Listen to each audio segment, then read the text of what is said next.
Well, hello my fellow car modelers, how you doing today? I want to discuss kit bashing. And for an example, we're going to take two kits and see if they are compatible. We're going to start with this one and this one right here. We're going to play around a little and just kind of, see what we can do.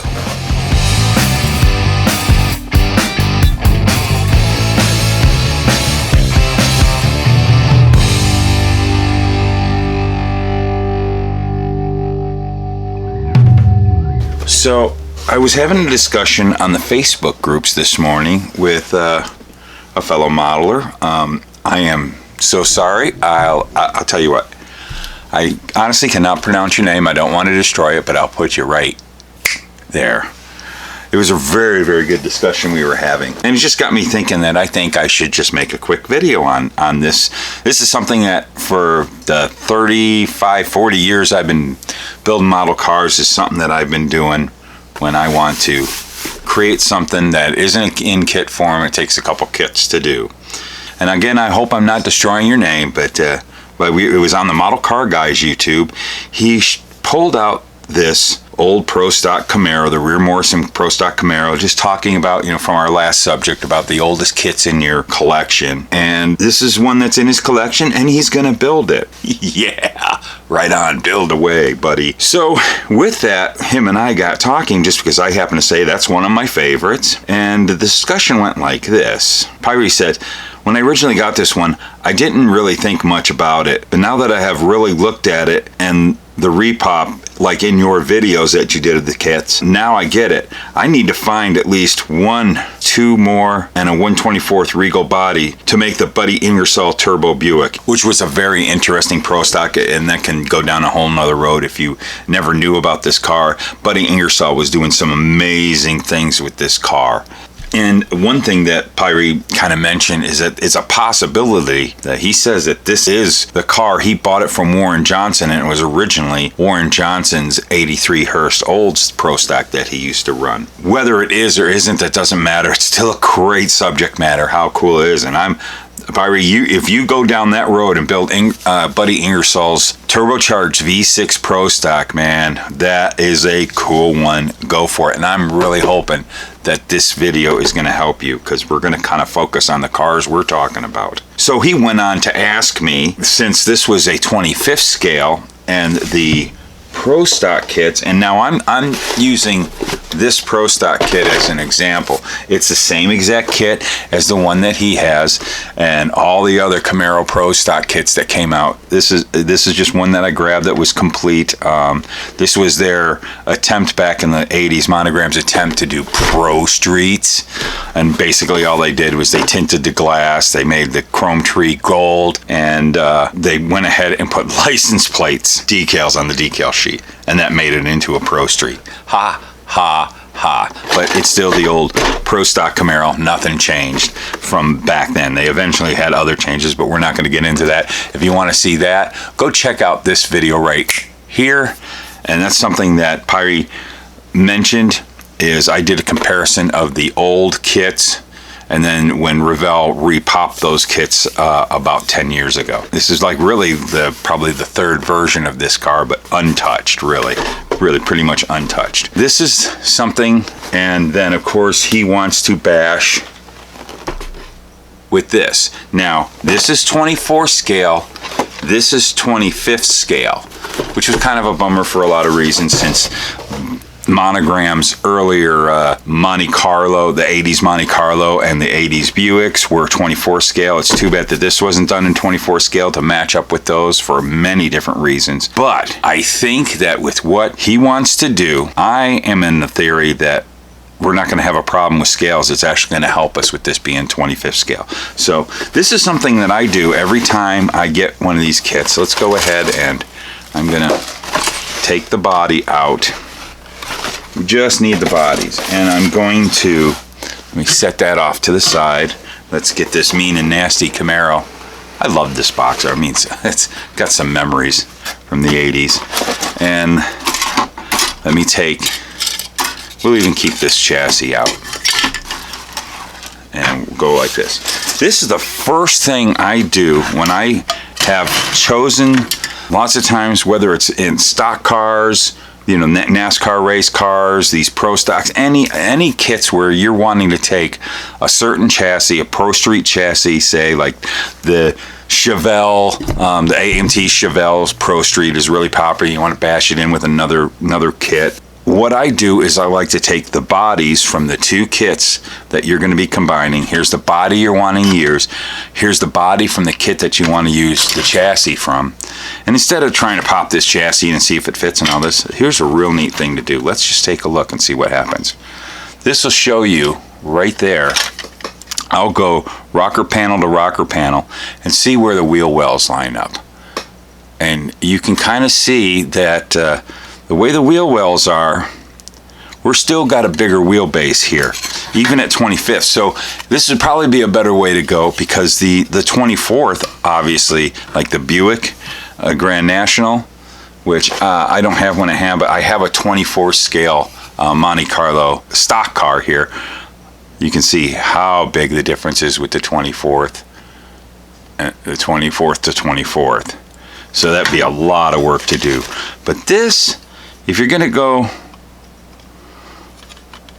with this Camaro chassis, this is 24th, and the 25th G body, you're probably gonna have some fudging room here if you put these right there in the middle. And another thing I always like to look at is, flip around, I also like to look at how the A-pillars line up, because that's really important for your roll cage. So if you kind of have an idea where, let's see if we can get this where you can see that. Let's go like that, and you kind of draw a line at the beginning of the A-pillar and the end of the A-pillars. Let's see, can we do that? If we have this kind of right in the middle of the wheelbase. So this is how you get an idea how your chassis is gonna work out. That's the first thing that I do. And I really think that this is very doable. You might have to do some reworking. You might have to do a little stretching here at the front. What I would do is, since this is the easiest place and the most common place you stretch a frame, even in the real world, they take race car chassis and they'll stretch them to fit bodies or whatever, or even shrink them. That's usually where it'll be done, is right here between the firewall and the front wheel. So let's just see.